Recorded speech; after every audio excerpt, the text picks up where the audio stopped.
Dapat 11 gelar kehormatan padahal tak lulus kuliah, Megawati mulanya terkaget-kaget. Ketua Umum Partai Demokrasi Indonesia Perjuangan atau PDIP Megawati Soekarnoputri beberapa waktu lalu menerima gelar Profesor Kehormatan Tertinggi atau Honorary Chair Professor dari Seoul Institute of the Arts atau SIA, Korea Selatan di Seoul Rabu 11 Mei 2022.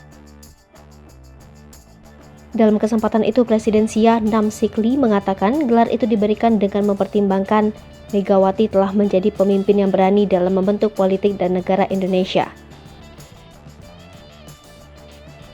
Dengan bertambahnya gelar itu, kini Megawati memiliki total 11 gelar.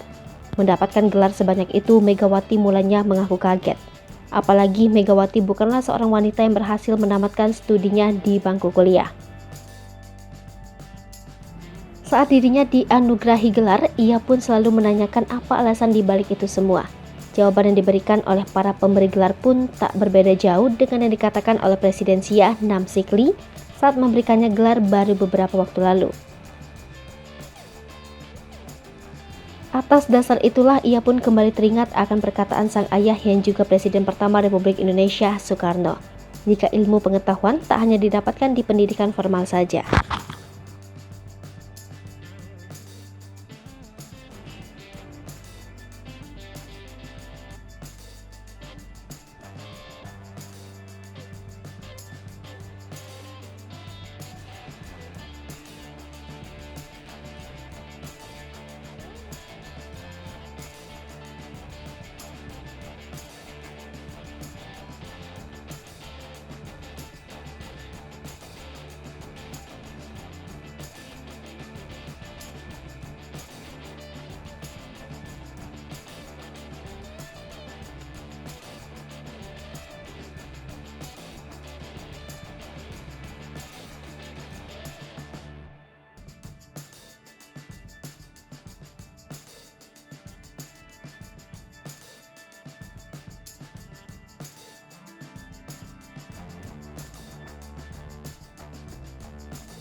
Hai pemirsa Sri Popo TV, jangan lupa komen, like, dan subscribe, serta tonton terus berita-berita terupdate lainnya.